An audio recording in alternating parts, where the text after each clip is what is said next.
The views and opinions expressed by the hosts and guests in this program do not necessarily reflect those of the company or its management. Viewer discretion is advised.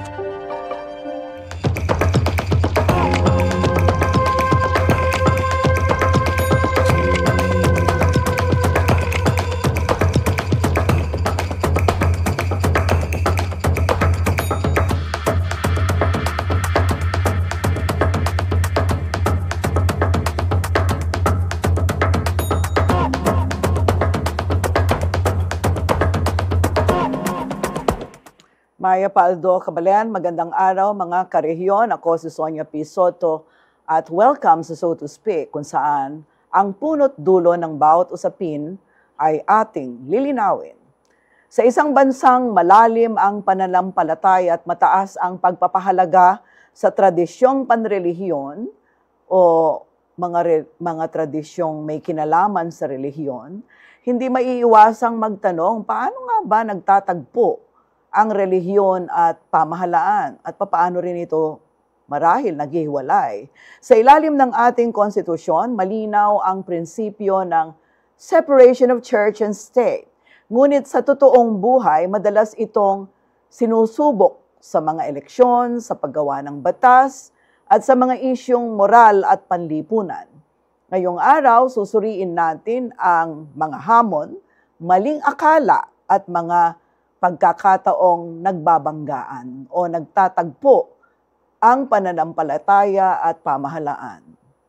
Pero bagong lahat, panoorin muna po natin ang VTR na ito. Sa Pilipinas, hindi maikakaila ang malalim na impluwensya ng simbahan sa ating kasaysayan at politika. Ngunit malinaw sa ating saligang batas, may separation of church and state. Ang prinsipyong ito ay nagtatakda na walang relihiyong dapat paboran ng pamahalaan at hindi rin dapat manghimasok ng simbahan sa mga pasya ng Estado. Gayunman, sa iba't ibang yugto ng kasaysayan, naging aktibo at vocal ang ilang religious groups sa mahalagang isyu ng bansa.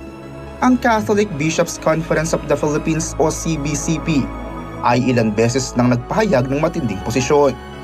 Mula sa mga pahayag laban sa extrajudicial killings, reproductive health issues, hanggang sa paghimok sa publiko na maging mapanuri tuwing halalan, nananatiling malakas ang kanilang tinig sa mga isyong pambansa. Ang Iglesia ni Cristo naman ay kilala sa kanilang block voting, na madalas pinag-uusapan tuwing eleksyon dahil sa laki ng kanilang impluwensya sa boto. Sa ilang pagkakataon, naglabas sila ng posisyon kaugnay ng national issues, kabilang na ang peace and order at integridad sa pamahalaan. Maging ang mga grupo tulad ng Muslim Religious Councils at iba pang Christian denominations ay nagbigay rin ng kanilang pananaw sa mga issue tulad ng Mindanao Peace Process, human rights at transparency sa pamumuno. Sa lahat ng ito, ipinapaalala ng iilan na ang separation of church and state ay hindi paghihiwalay, kundi hangganan. Isang balanse upang manatiling malaya ang pananampalataya at malaya rin ang pamahalaan sa impluwensyang maaaring makaapekto sa paggawa ng batas at polisiya. Ngunit sa panahon ngayon, kung saan moral, politikal at panrelihiyong paniniwala ay madalas nagtatagpo, mahalagang muling suriin paano dapat ito nauunawaan ng bawat Pilipino. Ngayong episode, maririnig natin ang pananaw para masagot ang tanong, ano nga ba ang ibig sabihin ng separation of church and state sa modernong Pilipinas?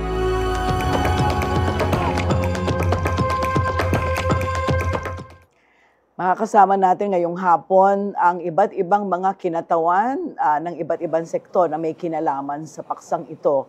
Ang una po ipakikilala ay ang legal officer ng DILG or Department of Interior and Local Government dito po sa Region 3. Siya pong nagbibigay ng gabay sa tamang pag-unawa sa mga batas na gumuguhit sa ugnayan ng pamahalaan at mga institusyong panlipunan.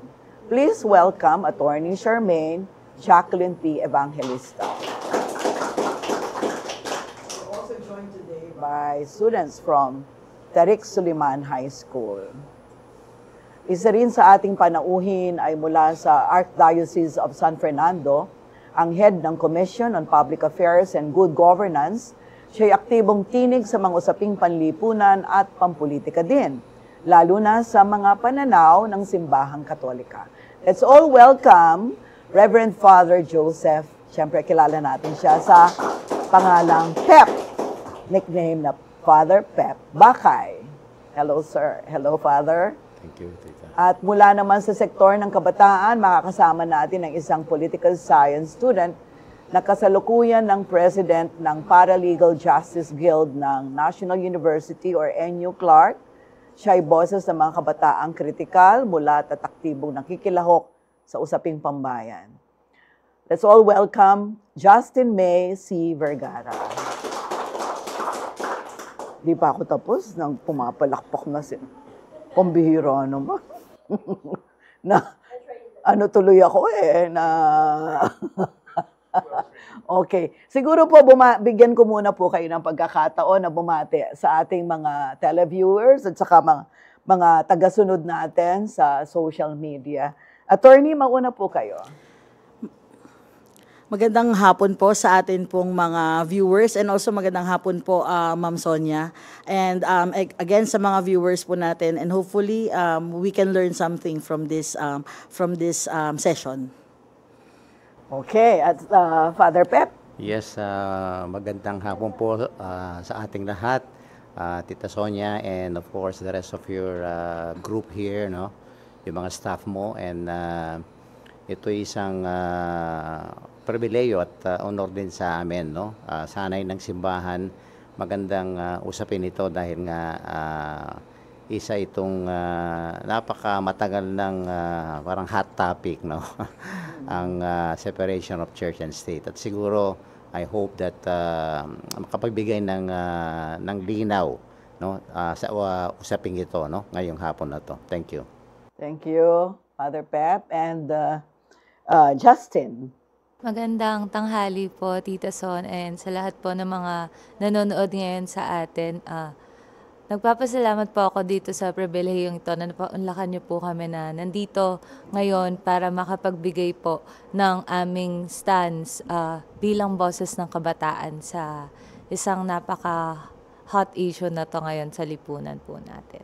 And thank you. Oo nga, pwede natin sabihin na hot issue. Sa isang panahon, nag-trending ito sa social media. No? Meron kasing iba't ibang mga nagkokomento. Matagal na, actually. Panaka-naka. Pero lately, dumadalas. Kasi magulo ang sitwasyon natin sa Pilipinas. Ano? Kanya siguro ganito ang nangyayari. At alam natin kung gaano kaingay ang social media ngayong mga panahon na ito.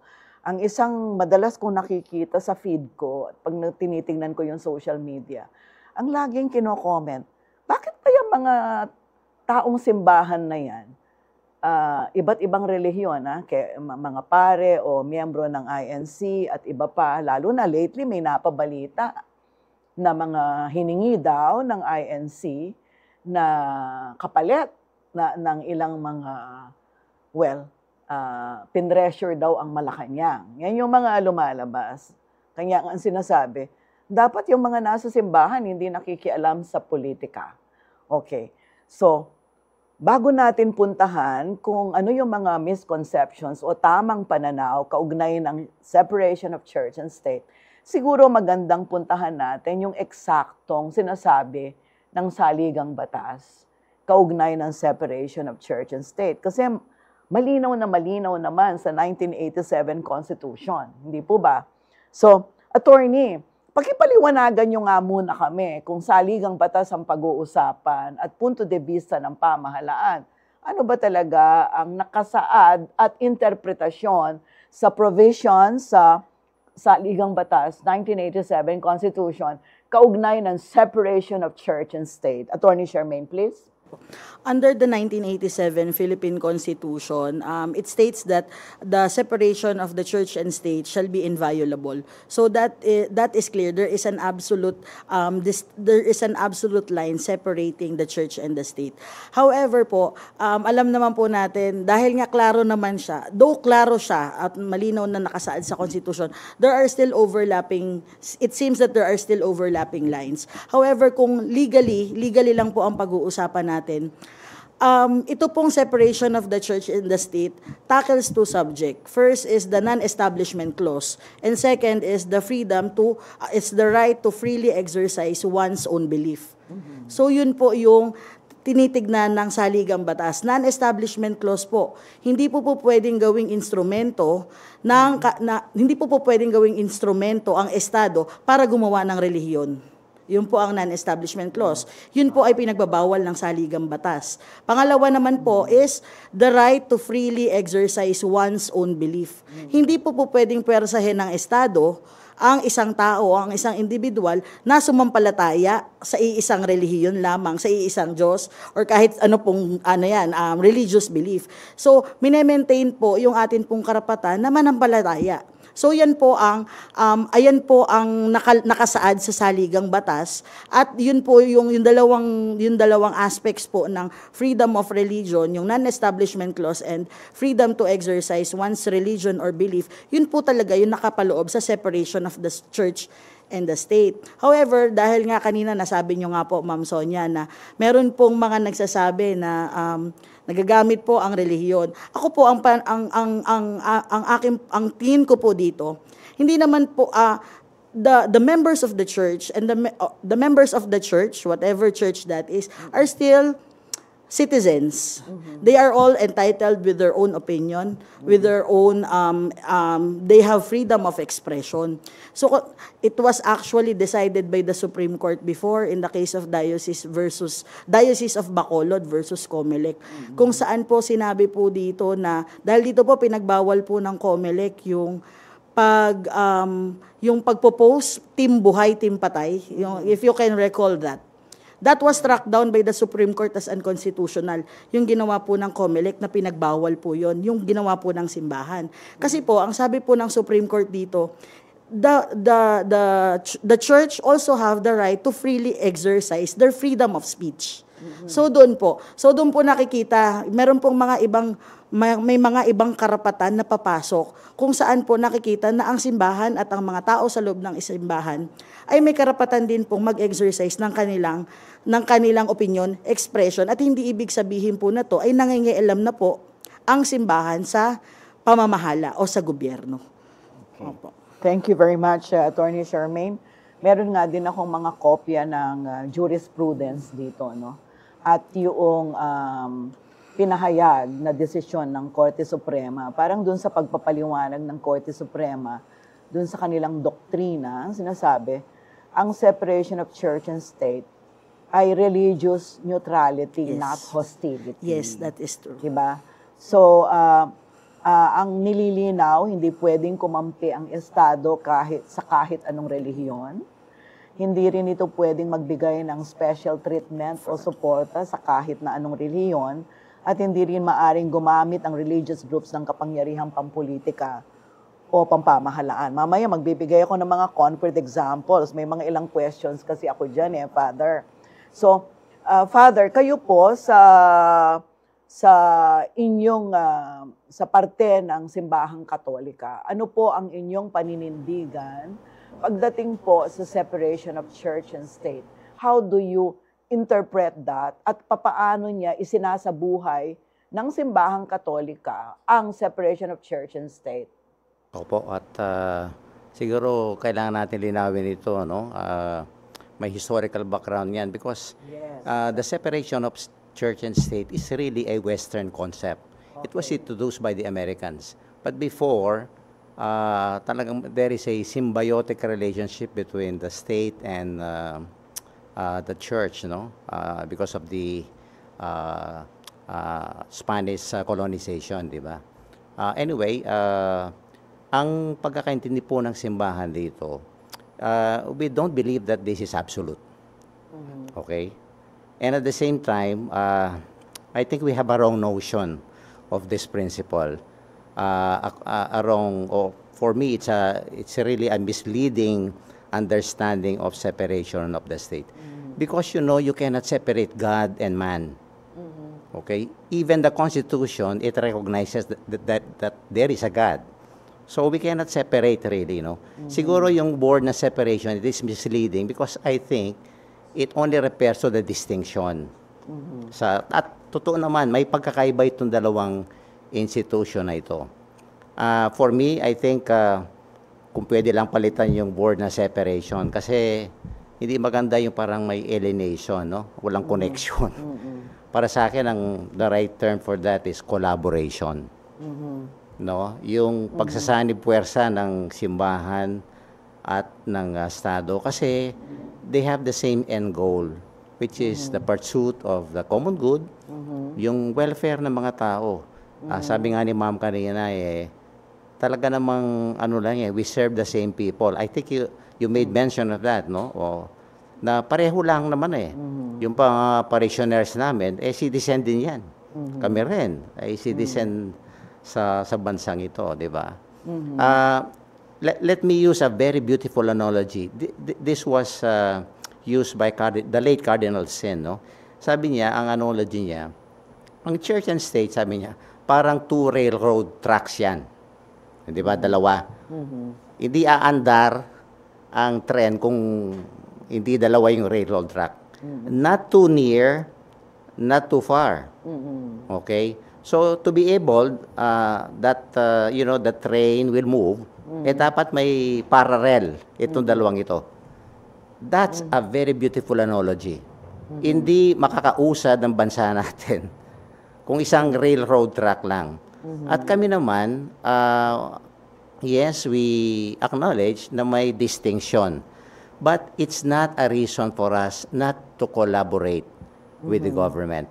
Kaya nga itong amin, yung the spirit of dialogue. Kung may pagkakaiba, okay, we acknowledge that, At dapat yung sa church and state, i-accommodate itong mga dynamics na ito.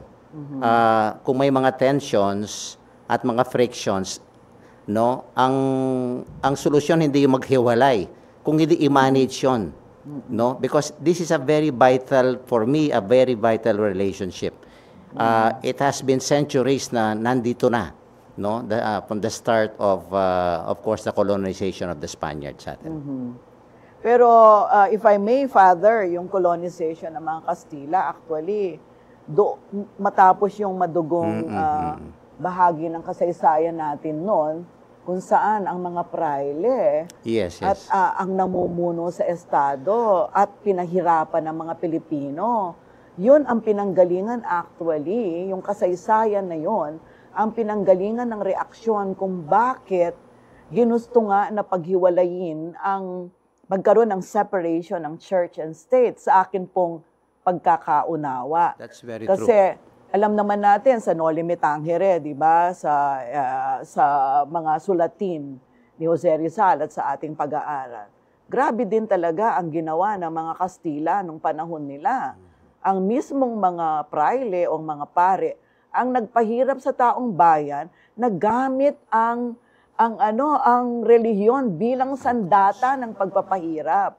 So, Father Pep, siguro doon sa reaksyon na sumunod nung mag-ayos na ang Republika ng Pilipinas, hindi ba, Malolos Constitution, etc. Nanggaling tayo, pero tama kayo, merong malakas na Western concept pagdating sa separation of church and state. I have been listening to several podcasts this past few nights, kung papaano ang pagtingin naman dito sa, for example, sa Europa o sabihin na natin sa Amerika. Sa atin kasi, tama naman yung sinasabi nyo, napakalakas ng impluensya ng relihiyon sa Pilipinas. Hindi naman ito masamang bagay, pero posibleng magkakaroon ng masamang epekto pag hindi rin tama ang pagkakagamit. Kasi hindi lang naman ang simbahang Katolika ang nag-i-interpret nito. Kasi yung INC, Iglesia ni Cristo, yung JIL for example, Jesus is Lord, kung saan sa isang napakalaking rally, religious rally, nagsasalita doon si Senador Joel Villanueva at pinagtatanggol ang kanyang sarili sa mga faithful ng JIL kaugnay ng mga charges of graft and corruption. At sinasabi niya, witness niya ang Diyos, samantalang merong parallel fora yon kung saan siya ay merong charges sa kanya ng graft and corruption sa mismong Senate hearing. So siguro ito po yung puntahan natin mamaya para hindi nalilito yung mga tao, no? Kasi pag nalilito ang tao, lalong nagiging magulo ang ating bayan. Siguro sa punto de vista ng estudyante, madalas kasi yung social media kasi dominated na ng mga kabataan kasi yung media consumption habit kasi ng kabataan mas nasa social media na, no? So siguro tanungin natin si Justin, no? Base sa iyong pag-aaral because you're a political science student and basically sa understanding mo sa mga nangyayari ngayon, anong natutunan mo at ano yung pinaniniwalaan mo pagdating sa separation of church and state? Well po, no, as a political science student, we've been studying the provisions of the Constitution. So tama po kanina yung sinabi ni Attorney, no, na meron po tayong non-establishment clause and meron din po tayong free exercise clause. So in my viewpoint po, ang separation of church and state po ay malinaw na sinasabi ng Constitution na kailangan magkaroon po ng division between these two. Why? Because when the church intervenes with the state po, nasuskew po kasi ng religion dahil po sa moral authority nila, yung voting behavior po ng ating mga constituents, ng mga tagasunod po na miyembro ng relihiyon nila. So, I guess po, with the social media being so accessible with us right now, no, hindi na po mahirap na mag-fact check and the people po have the autonomy po para mag-research on their own and para ma-practice din po nila yung deliberative autonomy po nila, deliberative capacity to choose yung mga right politicians po according to their credibility po. Sige, meron ako naririnig. Meron yatang construction sa taas. Anyway, meron ng mga jurisprudence, may mga nakita ko dito na iba't ibang mga desisyon ng Korte Suprema, halimbawa Estrada versus Escritor 2003 and 2006. Meron din yung Imbong versus Ochoa, RH Law Case, year 2014, Aglipay versus Ruiz, 1937, Ebralinag versus Division Superintendent, 1993, kaugnay naman ito ng Jehovah's Witness students refusing the flag ceremony, no? Tapos, Herman versus Barangan, 1986, political activities inside religious premises naman ito. Tapos ito naman sa Church of the Latter-day Saints versus Socrates, 1994, taxation of religious properties. Ang dami pala, no? Tapos meron yung Taruk versus Ermita, 1951, religious groups used as political movements naman. So, itong konstitusyon, marami ng interpretasyon na nangyayari doon sa nakalagay sa saligang batas, particularly yung provision sa saligang batas para lang malinaw kung saan po ito tinutukoy sa saligang batas, kung anong provision, ano nga ba yan? That's in Article 2, Section 6 at Article 3, Section 5 ng ating 1987 Philippine Constitution. Huwag po kayong aalis, babalik po on So to Speak.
Nagbabalik tayo sa So to Speak at ngayon pinag-uusapan pa rin natin ang separation of church and state. Attorney, sa inyong karanasan sa Department of the Interior and Local Government dito sa Region 3, mayroon bang mga specific na mga practices, for example, ang mga local government units o local government officials na nagpapakita na ng pagkontra o di pagsang-ayon dito sa probisyon na ito ng saligang batas? Actually po, in Region 3, wala naman pong direct na pagkontra sa provision po na ito ng saligang batas. Gusto ko pong susugan yung sinabi kanina ni Father, no? Yung collaboration. Kasi yun po yung nakikita namin at actually, yung trend po ng governance, ng local governance in the previous years, it's more on collaboration with the religious organizations. Because religious organizations are being tapped to serve as instruments to ensure transparency and people's participation. Kasi one aspect of good governance, two aspects of good governance is transparency and people's participation. Kaya nga po, ang ano po ng DILG, ang position po ng DILG, include religious organizations as members of the CSO. Include, pwede po silang maging CSO, magpa-accredit as civil society organizations wherein they will have a say, or they will have a contribution, for example, in budgeting and in some aspects of governance. Currently po, for example, sa DILG na lang po, no, tinatap po namin ang mga faith-based organizations, religious organizations. Ginagawa po namin sila na partner sa mga auditing to determine po, for example, in SGLG, one of our partner CSOs are religious organization. Yung mga LGUs naman po, pwede po sila, ini-encourage po sila ng DILG na maganda may kasamang religious organization sa mga local special bodies, creating projects or creating programs involving social development. Kasi hindi po din natin talaga mas maayaalis na we are religious country, no? And ang atin pong mga reliyon serves as a moral guidepost sa atin. Kaya po ang gusto ko po yung salitang collaboration. Though there is a separation, but we can always collaborate. And part po ng collaboration is ginagawa po silang parte ng CSOs in order to ensure and bolster people's organization. Sige. Para hindi nalilito yung taong bayan, no? Kasi ako naniniwala rin ako sa collaboration. For example, katatapos lang ng National Safeguarding Conference ng CBCP, no? Sa pangunguna ng CBCP Commission on the Protection of Children sa Clark, kung saan nag-attend ako. Nag-attend ako bilang kinatawan ng Cyber Guardians PH at ng CLTV 36. At doon ko nakita na nanawagan pa ako doon na kung pwede gayahin ng CBCP at ng Cyber Guardians PH para protektahan ang mga bata sa online sexual abuse yung mga ginagawa ng PPCRV pagdating ng halalan. Kasi wala naman, nobody can deny the truth na kung ang PPCRV ay hindi itinayo, lalong laganap siguro ang vote buying, lalo sigurong laganap sa local level ang dayaan sa halalan. Yes. So napakagandang bagay na ang mga Pilipino na relihiyoso, bahagi ng simbahang Katolika, ay aktibo sa paglaban sa dayaan o sa vote buying. I think that is a good collaboration, hindi ba? Pero hindi naman yun ang sinasabi ng separation of church and state. Ang pagkakaintindi ko halimbawa, lately, nagkaroon ang Iglesia ni Cristo ng 3 araw na rally. Alinsunod sa mga nagsusuri at nag-uulat ng mga pangyayari, ang sinasabi nila na ang 3 araw na rally ay parang nagamit, although pinutol nga ng INC leadership Hindi na nila tinuloy yung third day, di ba? 3 days yun. Dahil biglang doon sa may mga nagsasalita, nananawagan pala na palitan na si Presidente Bongbong Marcos at ang papalit ay si Sara Duterte. So, nagalit din ang leadership ng INC sa aking pagkaintindi na sila ay nananawagan daw doon para maitigil ang graft and corruption, hindi para nananawagan na palitan ang Pangulo ng si Presidente BBM ni Sara Duterte. Ganon yung Pero meron ding mga lumabas na mga ulat na nagamit daw yung rally na iyon ng INC kasi umabot sila ng 600 to 650,000 po Father, para humingi ng mga concessions sa pamahalaan. Halimbawa daw po, ang pagpapalit ng ilang mga pinuno ng iba't ibang ahensya ng gobyerno. So, doon lumalabas yung alingas-ngas, yung debate ngayon. Tama daw ba yon? At tama daw ba ang black voting, for example? Kasi kung mananawagan ka na ito ang mga iboboto mo, ito ang i-endorse mo na iboto ng taong bayan sa pamamagitan ng paggamit ng relihiyon, ng pulpito, yun ba ay hindi violation ng separation of church and state? Kayo po, Father Pep, kayo po ba in your experience as a priest, have you ever endorsed a candidate during a campaign, a political exercise? Sa election po, nag-endorso po ba kayo ng gobernador, ng presidente o ng mayor at ginamit niyo po ba ang pulpito para po mag-endorso ng iboboto po ng faithful in your church? Father Pep. I can only speak for the Catholic Church, no? Because we have differences also in regarding yung aming mga stand.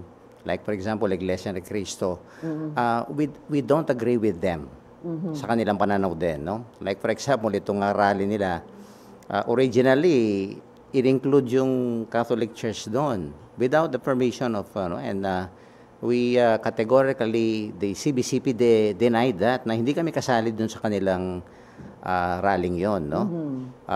That's one. And of course, right now, the Catholic Church does not even suggest na there will be a transitional government, no, military junta, because we have democratic processes, and we believe na paandarin natin itong mga prosesong ito, no. Let for example the rule of law prevail, kasi may mga institusyon na, di ba, yun ang paniwala namin, and at the same time kami, when it comes to election, we do not endorse black voting. Okay? Ang amin, unang-una, sa Catholic Church, we endorse mga moral principles and values. Ito yung mga criteria. Usually, binibigyan namin ng guidelines yung mga faithful. Ito dapat ang hanapin ninyo. Ito naman, for example, kung may mga ganyan na cases na itong taong ito ay huwag iboto. No? It's more of the principles and the moral values. Ito yung ina-advocate. And at the same time, the second, when it comes to election, we encourage the late faithful. At kami rin, no? Yung authorities sa simbahan, talagang mayroong kaagapay na conscience formation through education. That's why we do a lot of voters education. Because ang amin, we believe in the primacy of the conscience of the individual. Okay. Pakinggan mo ang konsensya mo. Hindi yung leader mo dyan sa iyong reliyon. Yung konsensya mo. Because, what is conscience? Because ang pinakasimple nga lang is the voice of God. Okay. No? Nandun yung parang our sense of right and wrong. That is where we get kung tama ba ito, mali, di ba? Kaya pakinggan ang konsensya. So, para pakinggan ng konsensya, ito nga, mga prinsipyo. We have to values. Kasi talaga ang sa Catholic Church, ang mundo ng simbahang Katolik ay nasa dalawa, pananampalataya at moralidad. Lalong-lalo na yung moralidad. This is so important because it is actually should be included in all aspects of our societal life, no, yung moralidad. Sabi nga ni Mahatma Gandhi, sabi niya, politics without principle and morality is dangerous. See? Kaya hindi natin maalis itong moralidad. Ano ba yung tama? No? Let us get things straight. Para sa akin, of course, ang Catholic Church kasi, yung collaboration to make it effective, una, may mutual respect between the government and the church. Mutual respect sa mga values. And oftentimes we share the same values, no, objectives, di ba? Yung common good, yung the welfare of people. And at the same time, ang importante rin para mag-work, clear boundaries. Because there are parameters here. Kailangan malinaw ang gobyerno at, for example, ang Catholic Church, ano ba yung ating parameter? Ano ba yung mga boundaries natin? Because tama kayo, kuminsan may mga abuses. Kuminsan lumalagpas kami doon sa hindi dapat. No? Because sa amin, sa Catholic Church, sa canon law, because pagka sa gobyerno, you have the civil law, no? Sa simbahan, meron din kami itong canon law. And one provisions of the canon law in the Catholic Church is this, na bawal ang pare pumasok sa politika. Partisan politics. Of course, may example tayo dito sa Pampanga, di ba? Si Father Ed. Si Governor Ed. But, ang nangyari kay Father Ed, yun nga, no? Talagang gobian yon sa boundaries. Kaya nga nasuspended siya. He was stripped of his... May mga penalties and sanctions pag may mga pare na talagang lumalampas. May mga boundary kami. And sa amin, malinaw yon. Okay. Okay. Sige. Sa iyo naman bilang isang estudyante, gaano kalaki ang influence ng iyong religious belief, ng iyong relihiyon, o paniniwala sa relihiyon sa mga decision mo pagdating sa, let's say, sinong iboboto? Papaano mo yon? How do you navigate that as a young person? So, bilang kabataan po, no, I voted na po for 2 times already. So, para sa akin po, well, yes, may influence po ang religion kasi nga po, meron po tong moral authority, no.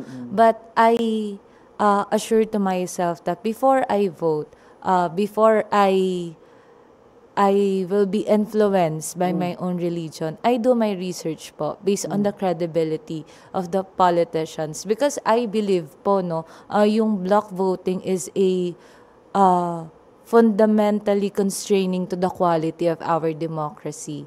Kasi po, although it brings, yes, block voting leverage yung collaboration, but in a sense, it strengthens po yung patronage networks, political dynasties, as well po yung clientelism. So for me po, as kabataan, mahalaga po na mag-research muna before we vote, and we should not be influenced by our religious beliefs just because they tell us to vote this person. Kasi po, hindi porke parehas tayo ng pananampalataya, hindi porke parehas kayo ng kinabibilangan denomination ng isang politiko, ay parehas po kayo ng ideolohiyang binibitbit sa buhay ninyo. Okay.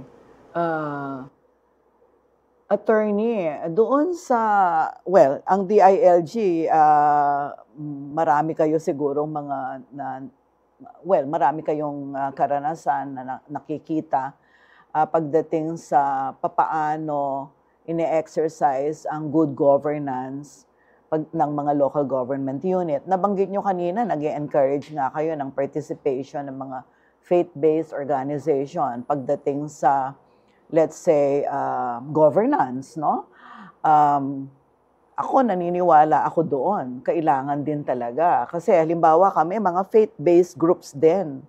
yung mga nakakasaman din namin, nakaka-collaborate namin pagdating sa aming mga advokasya. Halimbawa nga, yung pagprotekta ng human rights.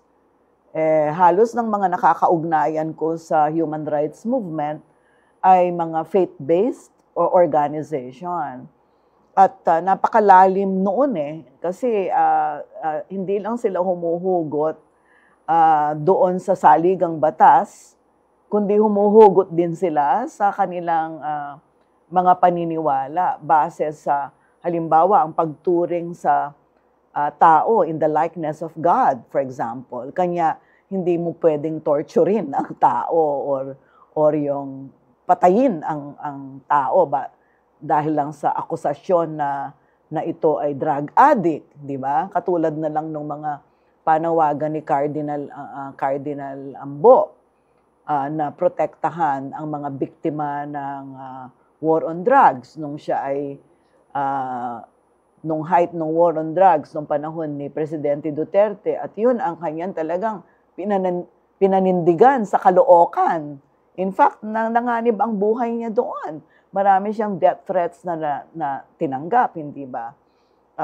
Kung tutuusin, yun ay isang relihiyosong tao, si Bishop Ambo pa noon, hindi pa siya cardinal, nananawagan ng hustisya pero inaatake ng pamahalaan, di ba?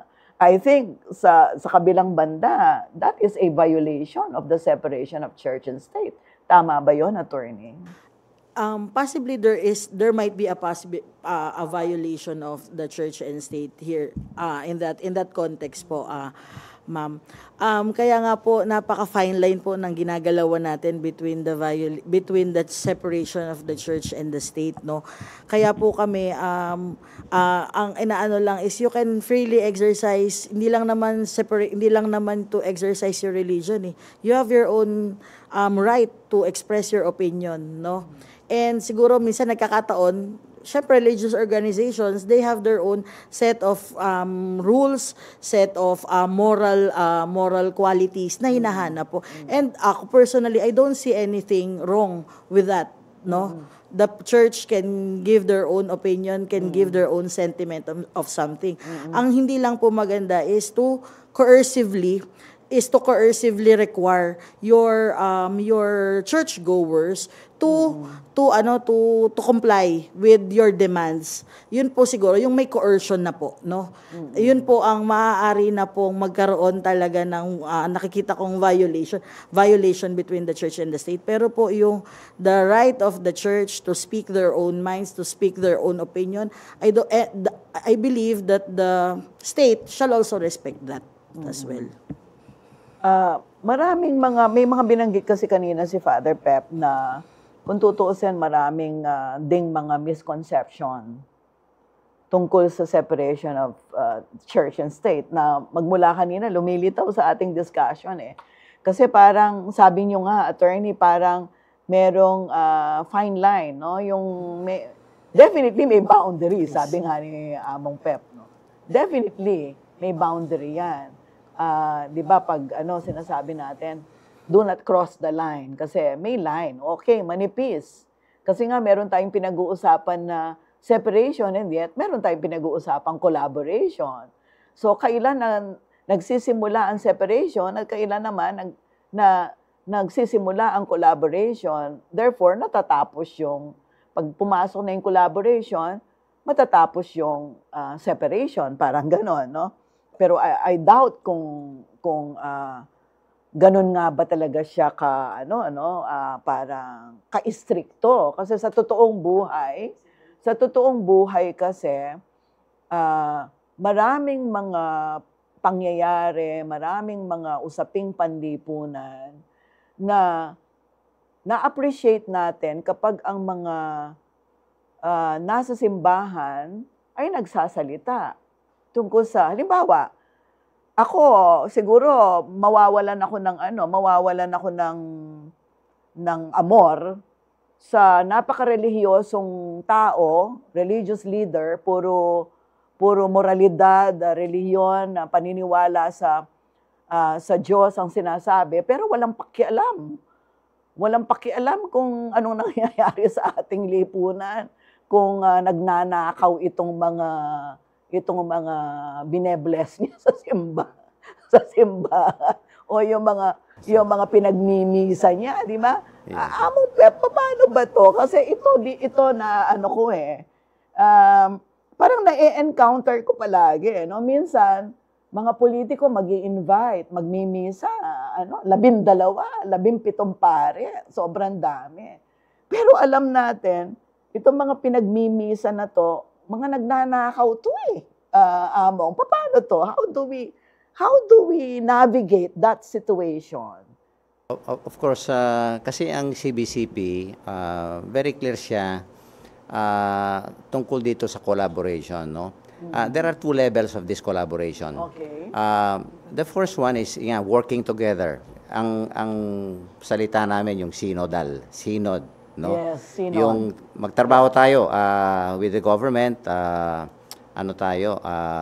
synergy tayo sa gobyerno, Okay. because we have shared goals, shared objectives, something like that, no? Magsandi-puwersa tayo sa gobyerno para tulungan ang tao na yung paglingkuran ng ang common good, no? Pero may isang level na kung minsan dito nanggagaling yung tension. Okay. Dito nanggagaling yung friction or conflict, which is the critical collaboration. All right. Because may mandate kami na dapat yung prophetic voice namin. All right. Yung moral authority namin. When moral values, gospel values are being violated, ay kailangan we have to speak out. Hindi kami pwedeng parang goody-goody na lang sa gobyerno. Kailangan banatan natin ang gobyerno. So in other words, we are a collaborator. At the same time, we are also a critic. Okay? All right. Yung critical collaboration, diyan talaga kuminsan nagkakabanggaan. No? Pero para sa akin, wag natin bitawan. I-manage natin yon. I-accommodate natin yung mga dynamics na ganon.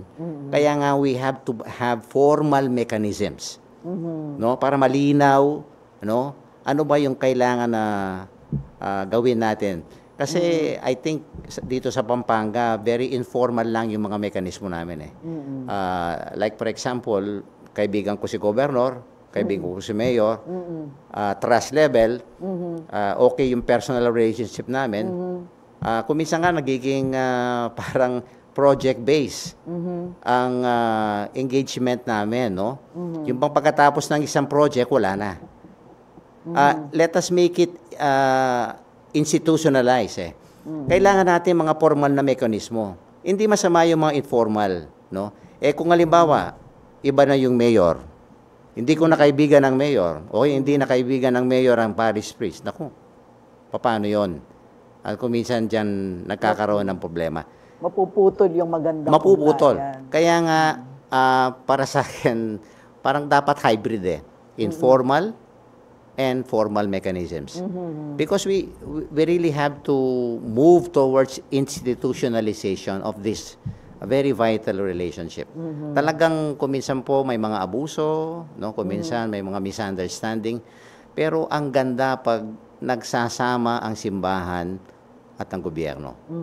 Maganda ang magiging bunga kung itong mga core principles of an effective collaboration talagang marerespetuhan at talagang masusulat at yon ay talagang it will become a formal agreement with the 2 institutions. Yeah. Marami tayong magagawa pagka tayo po ay nagtutulungan. Okay.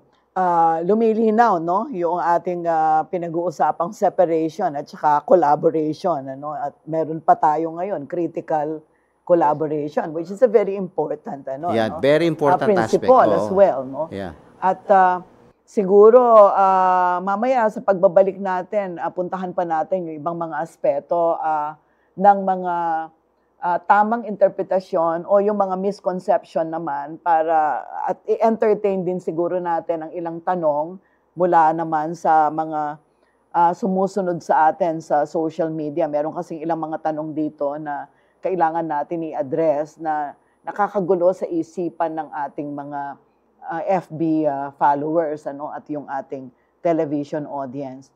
So mag-break muna po tayo, magbabalik po kami pagkatapos ng ilang paalala.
Babalik po ang So to Speak at nasa huling bahagi na tayo ng ating talakayan. Meron po tayong 25 minutes remaining in this particular segment of our discussion.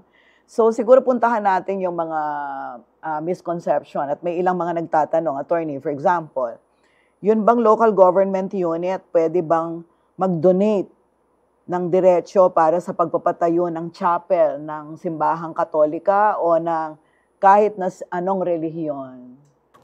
Actually, it's prohibited po, no, from donating in any religious organization. So, hindi po yun. It is expressly prohibited by law. No? So, that is incorrect. Hindi po siya pwede. So, ibig sabihin, dito makikita natin na may malinaw na pagpapakita ng paghihiwalay Yes po. ng relihiyon at ng estado. Como nga, ang pondo ng pamahalaan ay hindi pwedeng gamitin para sa pagpabor sa anumang relihiyon. Yes. So halimbawa kung chapel ito ng partikular na sekta o kung anumang religious organization, hindi ho yan maaari. Ayun, malinaw, ano? So, ang tanong naman, Among, hindi daw ba pwedeng magsalita ang mga pare o ang simbahang katolika pagdating sa mga anumang bagay na may kinalaman sa politika? Ito po ba ay bawal dahil nga doon sa separation ng church and state? Hindi ba pwedeng magsalita ang simbahan tungkol sa corruption, human rights, poverty, governance, sapagkat ito ay pangingialam sa trabaho o gawain ng gobyerno? Among? Well, again, as I have said, no, we have yung moral mandate to achieve, no, to fulfill. At hindi po hindi bawal sa amin na magsalita. Ang bawal sa amin mag-endorso ng mga specific na mga kandidato. Bawal po sa amin 'yan dahil nga yung moral guidance lang ang amin, and then forming the conscience of the person kasi yung magboboto 'yon, no. So pwede po kami magsalita, yun nga, pagka may mga violations, because we need to fulfill our prophetic voice, our moral authority. Pag may nag-violate ng alimbawa killings, alimbawa yung mga maralita, na-oppress sila, may corruption, talagang bawal po yan sa moralidad, no, na kinatatayuan po ng ating Catholic Church. So kami po ay talagang magsasalita because we have that mandate to fulfill our prophetic voice, our moral authority po. Okay. So, sa pag-aaral mo sa political science, pagdating dito sa prinsipyo ng separation of church and state, nabanggit mo rin kanina yung paghalalan, parang para sa'yo, hindi maganda yung black voting o yung sinasabi ng relihiyon o ng religious leaders, ito ang listahan, ito lang yung mga iboboto ninyo. Para sa'yo, nakakasira ng demokrasya iyon. Ano bang mga importanteng elemento ng demokrasya ang nakikita mo na nakakatulong naman ang relihiyon, for example? Nakakatulong po ang pag-endorso po ng mga relihiyon sa mga politiko kung ang mga ini-endorso po nila ay yung mga morally right people, yung mga walang bahid po ng korupsyon. Sa gayong paraan po kasi mas mapapanatili po natin yung common good and welfare po ng lipunan natin. So okay lang sa'yo na manawagan sila ng pagpapaboto ng Siguro ng po, specific o mas nandun sa kasi nasabi ni Among Pep kanina, halimbawa, ang simbahang katolika, hindi sila nagbibigay ng listahan o nananawagan sa pulpito na, ito yung mga iboboto. Mas criteria yung para sa maging malusog ang demokrasya, meron silang sinasabing criteria. Yun nga, isa nga yung sinasabi mo, yung morally upright, etc. Opo. Hindi naman po siguro dapat parang yung ibigay yung listahan ng mga iboboto. Pero katulad po na nabanggit ni Among Pep kanina na bigyan po natin ng guidelines ang mga tao kung sino po ba dapat yung tamang iluklok sa pesto. Yun po. Ito naman, attorney, isang misconception ba ito o tama ito? Kung taliwas sa relihiyon ko ang policy, unconstitutional yan. Attorney. Ano po yan? Actually, it's incorrect po, no? So, regardless of whether it is within, kung ito po ay ma-approve kayo or within your religious principles or not, it doesn't mean that the law is unconstitutional. We have to understand na meron pong mga guidelines to declare the law as unconstitutional and not necessarily if it violates a certain religion or a religious belief. Meron pong mga binigay ang Saligang Batas at ang Korte Suprema. How would you declare a law unconstitutional? And yung violation po ng religious belief or religious principles mo of a specific person does not fall under that. Oo. Ito, lumabas ito doon sa Imbong versus Ochoa. Kaugnay ito ng debate sa RH Law. Oo. Anong nyo? If you recall, that specific debate. Opo, ang natatandaan ko po kasi doon is, yun po yung sa RH Law. Ang doctrine po doon is the consensus objection rule. No? Meron pong ganyan na. Ang tinitignan pa rin po doon is the kung yung tao po or yung mga citizens will exercise their free will in determining yung actions nila doon sa mga binigay na options sa RH Law. And tinignan pa rin po yung public health aspects nung pinropose po na batas. So kailangan po kasi to strike a balance. Meron binabalance po yung mga principles, yung religious principles, at the same time, public health principles, yung the general welfare of the people as well. So minsan, there are times na we always have to ensure the general welfare of the people. And if the state determines that the specific law is for the general welfare of the people, that will prevail po. Ano naman ito? Tingnan mo nga ito, Among Pep, kung anong intindi mo dito. Religious identity equals political legitimacy. Versus parang ganyan. Parang kung yung pagpapakilala bilang isang political leader, parang ito may kinalaman dun sa... Regarding yung mga issues na it is legal, but the question is it moral? Parang ganyan. Kasi there are... legal things. Like for example, yung abortion sa ibang bansa, divorce, it is legal. Pero very consistent na naman ang Catholic Church na for us, hindi natin na-accept yan. Although it is legal, but for us, it is not really according to moral standards that we feel. No? May mga ganyan you made mention of the RH law kanina, no? Ang dami ko minsan nagtatrabaho sa public health office, no? Talagang saradong Katoliko pero inuutos ng boss, o ito yung mga contraceptives na yan, something like that, no? And they are at a loss. Kasi bawal sa kanya bilang Katoliko, she still adheres, isang doktor. Pero sabi ko naman, sabihin mo sa boss mo, na ito'y talagang labag sa paniniwala mo. And I think the boss should understand that and should respect that. No? Kaya nakakatalo kasi sabi ng batas itong gawin mo. Pero sabi ko nga, may moralidad yan At dapat yun, tanungin mo yung tao because that is, again, about the primacy of conscience.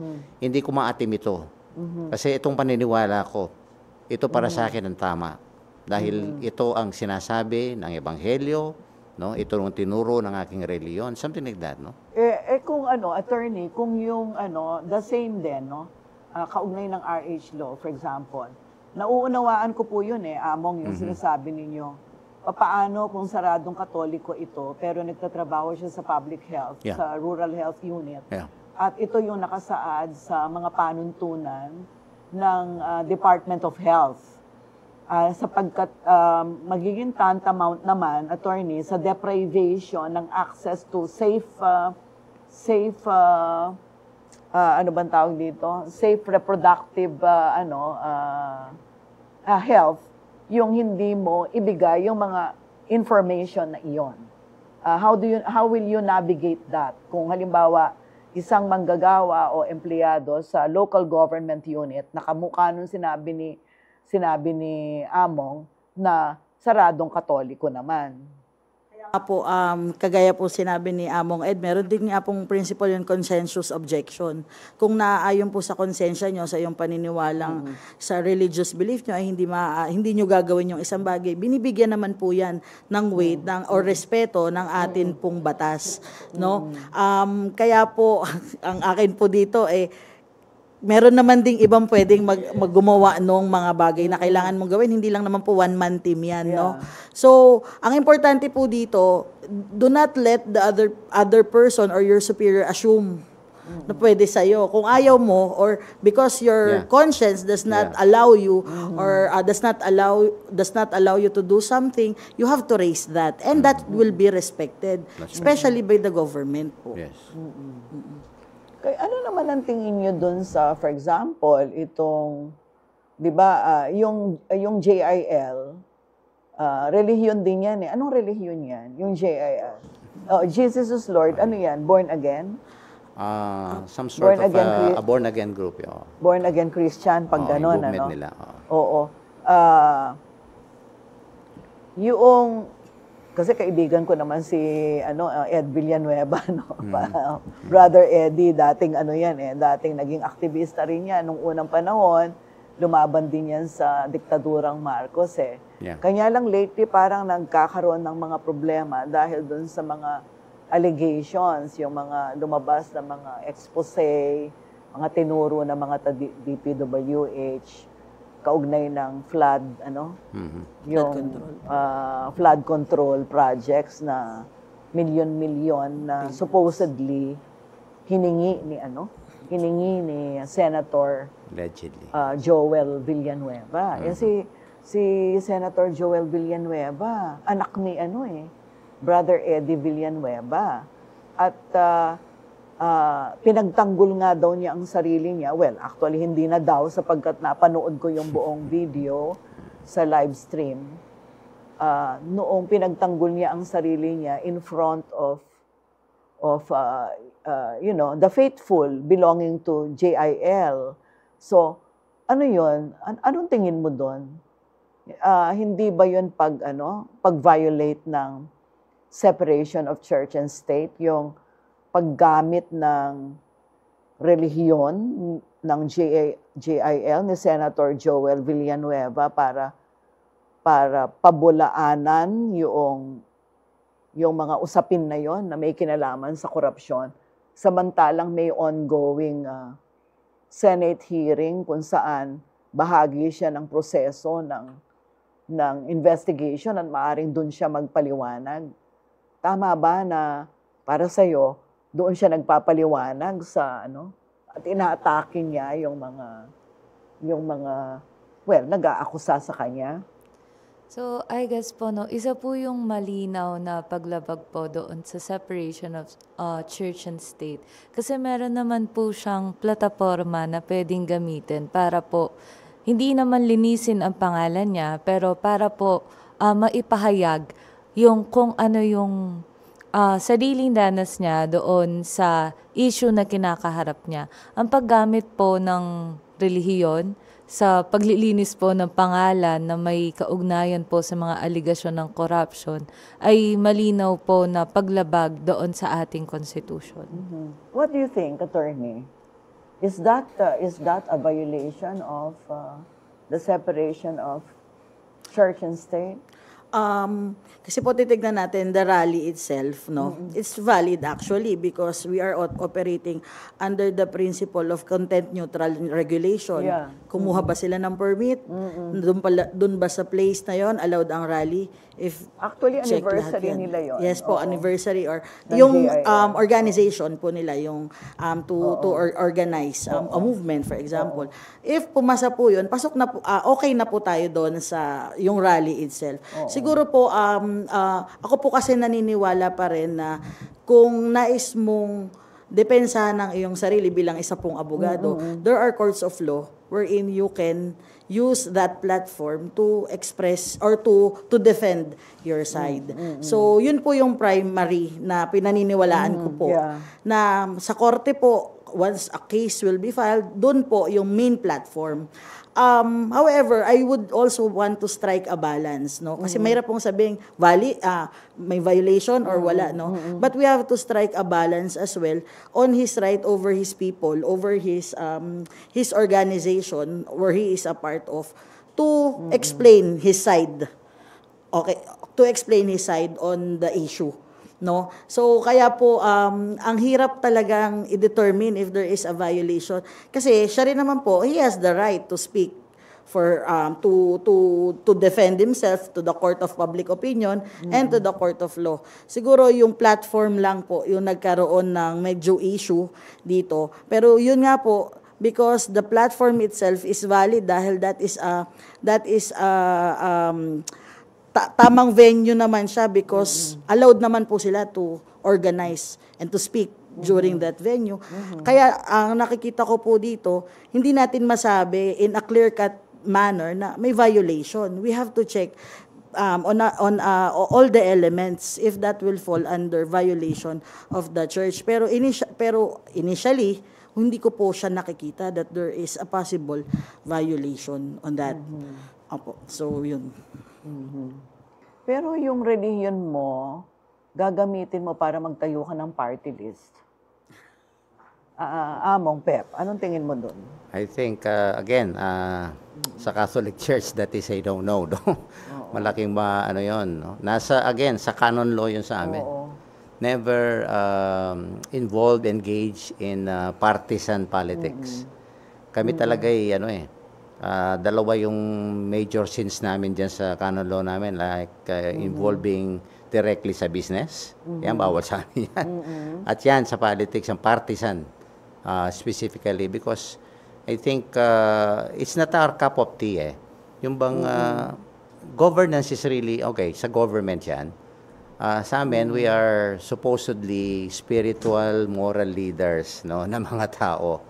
Kaya nga dapat you don't have to, bring your personal agenda doon sa, for example, yung rallying yun. No? Para sa akin, there are proper forum o fora to talk about that. No? I think mga korte, mga investigation na ginagawa, diyan ka magsalita. No?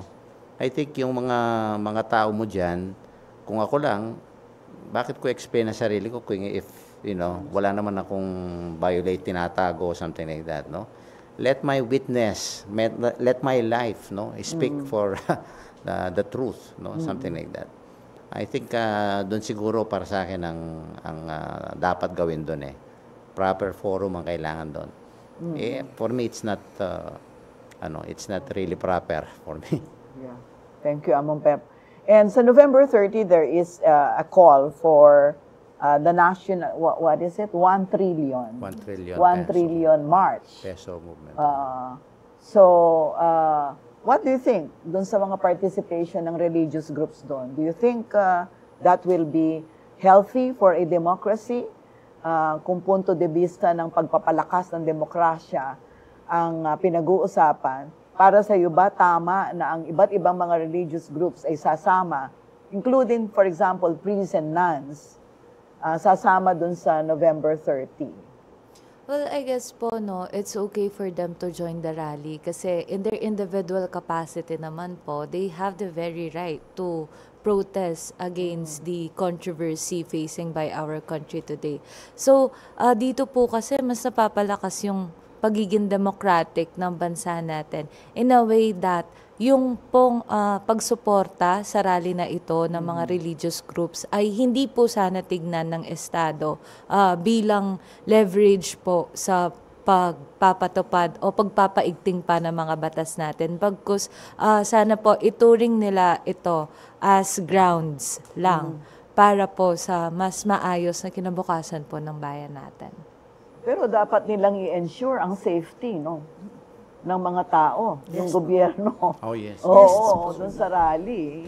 Hindi nila pwedeng sikilin, pero hindi rin nila pwedeng pabayaan. Tama ba yun, Attorney? Opo, of course, our Philippine National Police po, which is under the mantle of DILG, is always there to maintain the peace and order situation, no? Kasi iba-iba pong tao yan, maaaring magkaroon ng kaguluhan. So, asahan po nila na nandoon po kami, DILG and PNP, to ensure that peace and order will be maintained. Yeah. That's right. And what do you think, Among Pep? Are you inclined to attend such an activity with very noble objectives, reminding the people at manawagan sa mga politiko na itigil na itong pagnanakaw, pagkurakot sa pondo ng bayan? Oo, at ang mga obispo po, of course, headed by Cardinal Lambo and the rest of the Conference of Bishops, no, ay talagang suportado po yan. Ito panawagan natin na kanya. Pero they are also telling the public, especially the faithful, na yun nga, kasi you cannot control everything dyan sa rallying yan eh. Lalong-lalo na paggalit ang tao. Diba? Ano po yung mga lumalabas sa and kung minsan, yan, yung inclination nila na, naku, may personal agenda itong grupong ito, may personal interest. That's why the bishops are asking lahat ng mga participants, dapat uphold natin yung mga talagang objectives nitong rallying ito about, ito nga, our protest rally against corruption, against the anomalies, against political dynasties, and we advocate ito nga yung good governance, accountability and transparency. Malinaw pero pagka nandyan pagka nandun na yung emosyon, at kung minsan po yan, may mga taong talagang kung minsan haluan ng hindi maganda, yan po ang these are the dangers, possible dangers na kailangan bantayan po ng ating kapulisan. Okay. At this point in time, medyo naubusan tayo ng oras. Naubos na natin yung 1 hour and 30 minutes. So, nais ko po magpasalamat sa inyong tatlo, Among Pep, Attorney Charmaine, and Justin. Pagpatuloy mo ang iyong pag-aaral at siguro mag-aabogada ka, no? Napakaganda ng tinakbo ng ating talakayan. I just wish we had more time. Maybe in the future, one of these days, pag-usapan muli natin siya. Maybe tingnan natin kung anong mga nangyari itong November 30, hindi ba? Thank you very much po sa inyo. At bilang panghuling mensahe, gusto ko ding sabihin na marami ang maling akala tungkol sa separation of church and state. Sabi nga po ng mga taga-simbahan, hindi bawal sa simbahan ang magsalita. Hindi bawal sa gobyerno ang makinig. Dapat nga makinig ang gobyerno. Ang bawal ay kapag may nangingibabaw, kapag ang relihiyon ang nagdidikta sa gobyerno, o kapag ang gobyerno naman ang nagdidikta sa relihiyon. Neutrality daw po ang ibig sabihin, hindi hostility, hindi pag-aaway. Kanya magmula kanina, nagre-resonate sa atin ang salitang dapat nga may collaboration. Hindi po ba? Moral voice, hindi political machinery, ang simbahan. Guidance, hindi pamimilit o coercion. At sa panahong may malalaking protesta, ang tanong, nakikinig ba talaga ang tao sa konsensya nila o nakikinig ba ang gobyerno at pinakikita ba ng pagkilos ng gobyerno na sila ay may konsensya? Diyan pumapasok ang tunay na separation of church and state, sabi ng marami. Mapapanood po ang So to Speak tuwing Miyerkules ng hapon mula alas 3 hanggang alas 4:30 sa CLTV 36 sa official Facebook page YouTube channel, sa Free TV at ating mga cable partners. At nais ko rin magpasalamat sa mga taga Tarik Soliman High School na nandito. Palakpakan natin sila. Ako po si Sonia P. Soto, sa ngalan ng aking mga naging bisita ngayong araw. Ako po ay nagpapasalamat sa inyo. Patuloy na panoorin ang So to Speak, kung saan ang punot dulo ng bawat usapin ay ating lilinawin. Maraming salamat po.